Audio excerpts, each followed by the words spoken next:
कहानी का आगाज एक मासूम आदमी हान को दिखाते हुए होता है जो टेलीविजन पर सांप देखकर डर चुका है।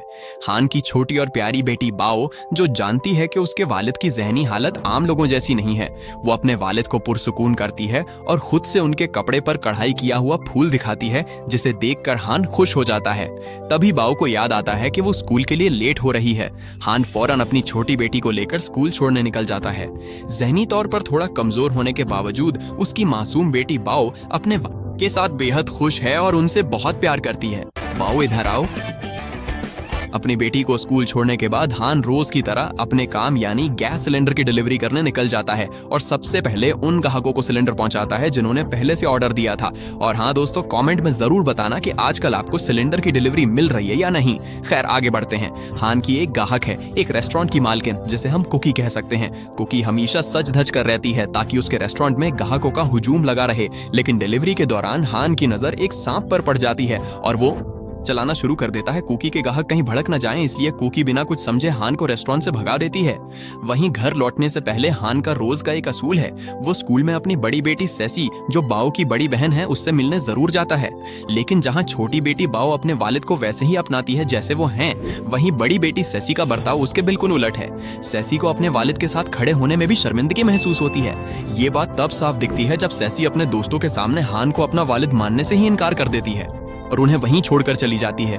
क्लास में पहुंचने के बाद भी सेसी का मूड खराब ही रहता है। ऊपर से कुछ शरारती लड़के उसके साथ एक मजाक कर देते हैं। गुस्से में आकर सेसी बिना सोचे समझे उस लड़के से भिड़ जाती है। अभी इन दोनों की ये लड़ाई चली रही होती है कि अचानक जी हाँ, वहां एक बहुत बड़ा और खौफनाक अजदहे जैसा सांप आ धमकता है। कोई नहीं जानता कि वो किस नस्ल का अफरीद है। दूसरी तरफ हान जब अपने घर लौट रहा होता है तो शहर के बीचों बीच एक अजीब और खौफनाक हलचल देखकर दंग रह जाता है। अचानक सड़कें फटने लगती हैं और इन दरारों के बीच से एक और देव हैकल सांप बाहर निकलता है और लोगों पर हमला शुरू कर देता है। हॉन को फौरन एहसास होता है कि उसकी बेटियां खतरे में हैं और वो बिना एक पल जाया किए उन्हें बचाने के लिए वापस स्कूल की तरफ भागता है। इधर स्कूल में जब सीसी इस मॉन्स्टर सांप के सामने बेबस खड़ी होती है, तभी हॉन मसीहा बनकर आता है और उसकी जान बचाता है। दूसरी तरफ छोटी बेटी बाओ भी इस सांप के सामने आ जाती है, लेकिन भागने के बजाय बाओ की नजर एक छोटी सी हरी छिपकली पर पड़ती है जिसे लोग कुचलने की कोशिश कर रहे थे। मासूम बाओ को इस छिपकली पर तरस आ जाता है और वो उसे अपने साथ ले लेती है। ठीक इसी वक्त हॉन और चीसी भागते हुए बाओ के पास पहुंच जाते हैं। वो खूंखार सांप अब भी उनके पीछे पड़ा हुआ था। हान अपने बच्चों को लेकर महफूज जगह की तलाश में भागता रहता है, लेकिन महफूज जगह मिलने के बजाय वो कचरे के डब्बे के पीछे जाकर फंस जाते हैं। तभी वहां पुलिस आ धमकती है और सांप पर अंधाधुंध गोलियां बरसाना शुरू कर देती है। इसी अफरा तफरी के बीच वहां एक बुजुर्ग आदमी दिखाई देते हैं। चलिए उन्हें दादाजी कहते हैं। वो उन चंद लोगों में से थे जो इस आदमखोर सांप के हमले से जिंदा बच पाए थे। किस्मत से दादाजी की नजर कचरे के खान और उसके बच्चों पे पड़ती है। वो फौरन उन सब को अपने साथ एक महफूज जगह पे ले जाते हैं। अब ये सब एक पुरानी और लावारिस पड़ी हुई बिल्डिंग के अंदर छुपे हुए हैं। वहां सिर्फ यही लोग नहीं थे, बल्कि रेस्टोरेंट वाली कुकी और पड़ोस के कुछ और लोग भी पहले से ही जान बचाकर वहां छुपे हुए थे। आखिरकार इस खौफनाक माहौल के बीच इन सब को कुछ पलों के लिए चैन का सांस नसीब होता है। वहीं छोटी बाऊ उस हरी छिपकली को पानी पिला रही होती है जिसे वो अपने साथ बचा कर लाई थी। तभी अचानक बाहर लगे सरकारी लाउडस्पीकर से एक अनाउंसमेंट गूंजती है। इस अनाउंसमेंट में बताया जाता है कि लॉन्सान कंपनी के एक साइंसदान की गलती की वजह से पूरे आइलैंड पर एक बहुत बड़ा बहरान यानी बायोलॉजिकल डिजास्टर आ गया है। इस लेबोरेटरी में हुए हादसे की वजह से वहां के सांप, म्यूटेंट, देव हैकल और खतरनाक जानदार बन चुके हैं। इसलिए सबकी हिफाजत के लिए सबसे फौरन आइलैंड खाली करने की अपील की जाती है। उसके बाद हम पॉल नामी एक अमीर बिजनेसमैन से मिलते हैं जो कि असल में लॉन्सान कंपनी का मालिक है। लेकिन सच तो ये है कि ये कोई हादसा नहीं था, बल्कि पॉल ने जानबूझकर ये खौफनाक डिजास्टर पैदा किया है ताकि वो डरा धमकाकर तमाम मकामी लोगों को इस आइलैंड से भगा सके। इसका मकसद सिर्फ और सिर्फ अंधा पैसा कमाना है। पॉल इस पूरे आइलैंड को एनाकोंडा आइलैंड नामी एक बड़े टूरिस्ट स्पॉट में बदलना चाहता है और इसके लिए उसने गैर मुल्की सयाहों को अपने अहम इन्वेस्टर के तौर पर भी तैयार कर लिया है। और मानो ये तबाही पॉल के इशारों पर नाच रही है। दरअसल पॉल के पास एक ऐसा रेडियो ट्रांसमीटर है जिससे वो एक खास फ्रीक्वेंसी के जरिए इन तमाम खतर सांपों को अपने कंट्रोल में रखता है और यही वजह है कि ये सांप इतने आदमखोर और प्रतिशुद्ध हो चुके हैं। इसी दौरान खान और उसके साथी जैसे ही भागने की कोशिश करते हैं, पॉल के भेजे हुए सांप उन पर हमला कर देते हैं और चारों तरफ भगदड़ मच जाती है। सीसी और बाकी लोग तो किसी तरह एक महफूज बिल्डिंग के अंदर घुस जाते हैं, लेकिन खान और छोटी बाऊ बाहर ही रह जाते हैं और सांप उनके पीछे पड़ा रहता है। तभी वहां मौजूद शमशोल नामी एक खुदगर्ज आदमी अपनी जान बचाने के चक्कर में अंदर से दरवाजा बंद कर लेता है। वो खान और मासूम बाऊ को बाहर ही मरने के लिए छोड़ देता है। सीसी गड़गड़ाते हुए शमशोल से दरवाजा खोलने की भीख मांगती है, लेकिन शमशोल सिर्फ अपने बारे में सोच रहा है। वो सेसी की एक नहीं सुनता, बल्कि उल्टा उसे धमकी देता है कि अगर उसने चिल्लाना बंद नहीं किया तो वो उसे भी कमरे से बाहर फेंक देगा। तभी बाहर एक चौंका देने वाला वाकया होता है। बाऊ की समझदारी से वो देव हैकल सांप पीछे हटता है और दो गाड़ियों के बीच आकर फंस जाता है। मौका मिलते ही वो दादाजी फिरती से दरवाजा खोलते हैं और खान और बाऊ को खींचकर अंदर बचा लेते हैं। उसके बाद जब माहौल थोड़ा पुरसुकून होता है तो सब मिलकर पुलिस या आइलैंड के बाहर किसी रिश्तेदार से राब्ता करने की कोशिश करते हैं, लेकिन सांपों की तबाही की वजह से आइलैंड का पूरा कम्युनिकेशन सिस्टम ठप हो चुका है।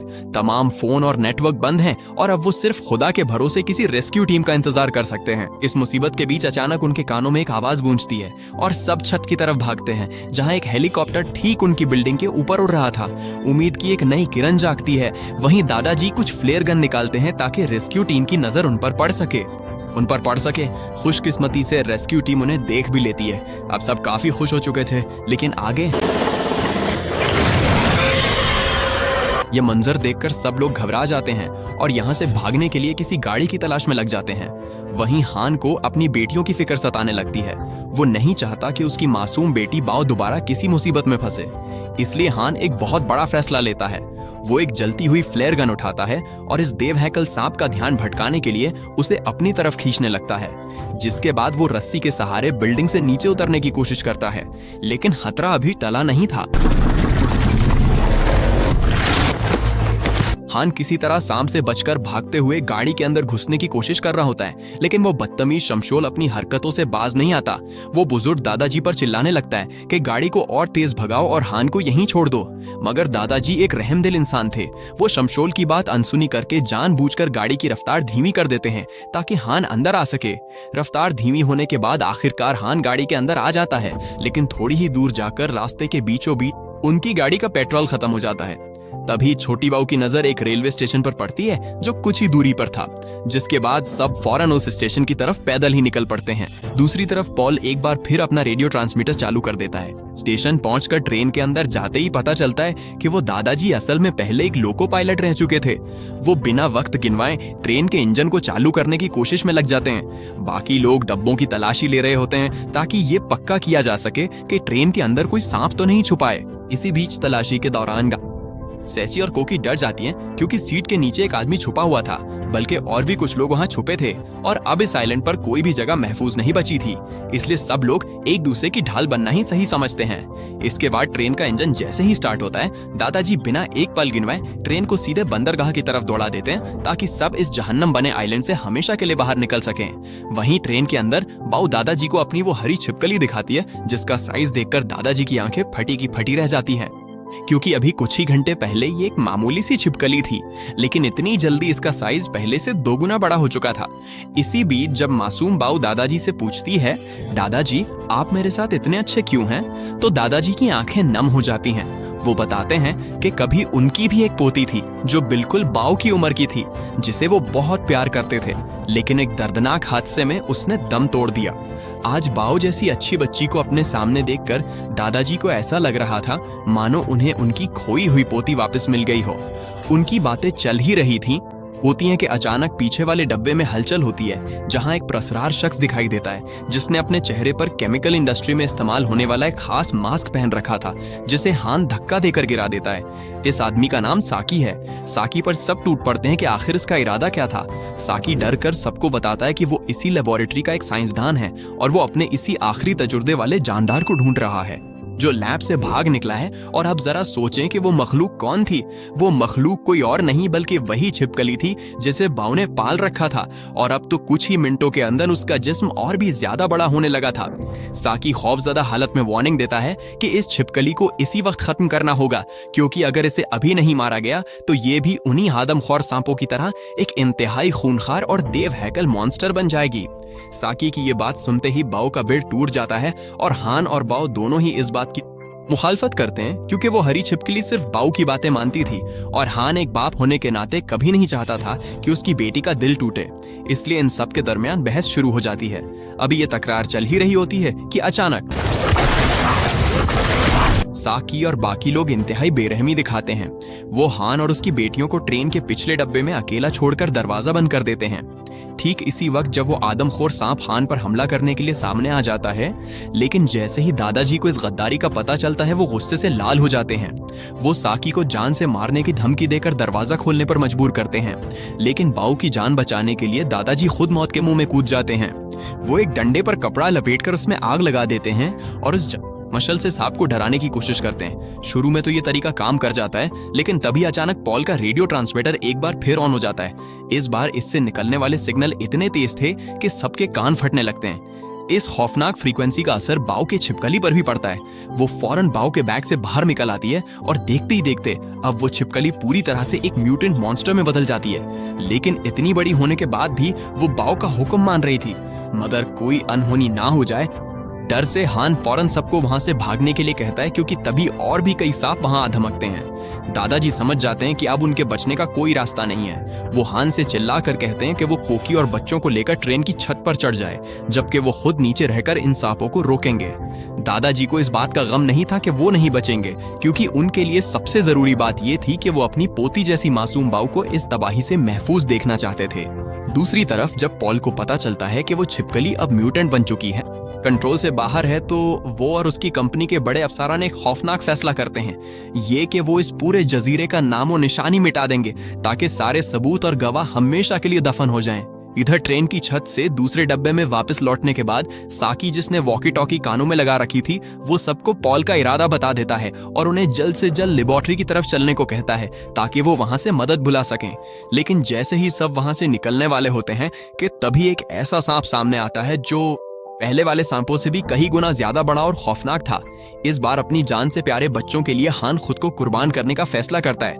बोझिल दिल के साथ वो अपने बच्चों की जिम्मेदारी कुकी को सौंपता है और इस अफरीद का सामना करने के लिए अकेला ही ट्रेन की छत पर चला जाता है।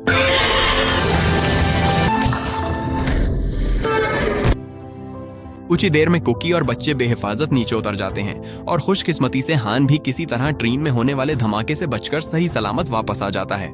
इस खौफनाक मंजर को देखकर सिसी की आंखें खुल जाती हैं। उसे एहसास होता है कि एक बाप की मोहब्बत कितनी अजीम होती है, जो अपने खानदान के लिए अपनी जान तक दांव पर लगा देता है। सिसी का सारा गुरूर और नफरत खत्म हो जाता है। उसका दिल पछतावे से भर जाता है और वो रोते हुए अपने बाप को उसी रूप में गले लगा लेती है जैसे वो हैं। आखिरकार वो तजुर्बागाह में पहुंच जाते हैं। वहां फर्श पर बिखरा हुआ खून और चारों तरफ पड़ी लाशें चीख चीख कर गवाही दे रही थीं कि यहाँ कोई बहुत ही खौफनाक हादसा हुआ है। वो मदद के लिए टेलीफोन ढूंढने के लिए एक एक कमरे की तलाशी लेने लगते हैं। तलाशी लेते हुए हान गलती से साइंसदानों के रिसर्च रूम में घुस जाता है, जहाँ उसे एक सीरम मिलता है जिसका इस्तेमाल शायद सांपों पर तजुर्बा करने के लिए किया गया था। बिना सोचे समझे हान इस सीरम को अपने पास रख लेता है। तभी पॉल और उसके गुंडे अचानक आकर पूरी लैब को घेर लेते हैं। उनका ध्यान भटका के लिए हान और कुकी उसकी जिम्मेदारी लेते हैं, जबकि बाव और सेसी टेलीफोन ढूंढने के लिए आगे बढ़ती हैं। लेकिन जैसे ही उन्हें वो टेलीफोन मिलता है और वो उसकी तार जोड़ने वाली होती हैं, उनकी नजर नीचे पड़ती है, ठीक टेलीफोन के मेन स्विच के नीचे, जहां एक खतरनाक सांप कुंडली मारकर बैठा हुआ था। घबराहट में सेसी से वहां रखी एक सर्जिकल ट्रे नीचे गिर जाती है, जिससे जोरदार आवाज होती है और वो सांप उन पर हमला कर देता है। मौका देखते ही सेसी बाव से कहती है कि वो फोन उठाए। लाइन सीधे पुलिस स्टेशन से जुड़ चुकी थी और बाव पुलिस को अपनी लोकेशन बता देती है। तभी पाल और उसके गुंडे हान को देख लेते हैं और उस पर अंधाधुंध गोलियां चला देते हैं। बदकिस्मती से एक गोली हान के जिस्म के नाजुक हिस्से पर लगती है और वो लहू लहान होकर वहीं गिर पड़ता है। मौत को करीब देखकर हान को अपनी जेब में रखे उस सीरम की याद आती है और जब उसे बचने का कोई और रास्ता नहीं सोचता तो वो अपनी जान की बाजी लगाते हुए उस खतरनाक सीरम को अपने ही जिस्म में इंजेक्ट कर लेता है, बिना ये जाने कि इंसानों पर इस सीरम का कितना खौफनाक अंजाम हो सकता है। और लीजिए अब हमारे सामने था हान, जिसके पास अब आम इंसान से कहीं ज्यादा ताकत आ चुकी थी। हान ने पलक झपकते ही पॉल के एक एक गुंडे को धूल चटाना शुरू कर दिया। यहाँ तक कि खुद पॉल भी अपनी जान बचाने के लिए उसके सामने गिड़गिड़ाने लगा, क्योंकि हान ने गुस्से में आकर पॉल का कान ही चबा डाला था। लेकिन ये ताकत अपने साथ एक खौफनाक कीमत लेकर आई थी। वो सीरम हान की इंसानी शऊर और सोचने समझने की ताकत को आहिस्ता आहिस्ता खत्म कर रहा था। हान को एहसास हो गया कि वो बहुत जल्द पूरी तरह होश खोने वाला है और बेकाबू मॉन्स्टर बन जाएगा। इसलिए अपनी बची खुची होश से वो फौरन बाओ और सीसी के पास पहुंचता है और कोकी से चीख कर कहता है कि वो बच्चों को लेकर इसी वक्त इस बिल्डिंग से बाहर निकल जाए। हान वहां पड़े पुराने कपड़ों को आपस में जोड़कर एक लंबी रस्सी बनाता है और अपनी जान पर खेलकर उन सब को खिड़की के रास्ते बिल्डिंग से नीचे उतार देता है। कोकी और बच्चे जैसे ही नीचे पहुंचते हैं और इस आइलैंड से भागने की तैयारी करते हैं कि तभी वहां वो बड़ा अजदहा आ धमकता है, जिसका साइज इस बार पहले के मुकाबले कहीं ज्यादा बड़ा खूंखार था। इसी बीच खून से लथपथ पॉल भी नीचे आ जाता है और अपनी आखिरी चाल चलते हुए उस रेडियो ट्रांसमीटर को ऑन कर देता है ताकि वो सांप कोकी और बच्चों का काम तमाम कर दे। लेकिन अब पासा पलट चुका था। वो सांप अब किसी के कंट्रोल में नहीं था। बच्चों पर हमला करने के बजाय उस आदमखोर सांप ने उल्टा पॉल और उसके असिस्टेंट को ही अपना निवाला बना लिया और दोनों को तड़पा तड़पा कर मौत के घाट उतार दिया। तभी सही मौके पर बाऊ की वो म्यूटेंट बन चुकी छिपकली वहां मसीहा बनकर आती है और उस बड़े सांप से भिड़ जाती है। हालांकि वो सांप इस छिपकली को भी पटक कर बेहोश कर देता है, लेकिन मौके पर सीसी लैब से फ्लेम थ्रोवर उठा लाती है और इस देवहैकल सांप पर आग की लिपटें बरसाना शुरू कर देती है, जिससे वो पीछे हटने लगता है और आगे। जी हाँ, वो छिपकली अचानक खड़ी हो जाती है और एक ही बार में उस खूंखार सांप का काम तमाम कर देती है। लेकिन इस लड़ाई में वो खुद भी बुरी तरह जख्मी हो चुकी थी और अब भी बाओ को अच्छी तरह पहचानती थी।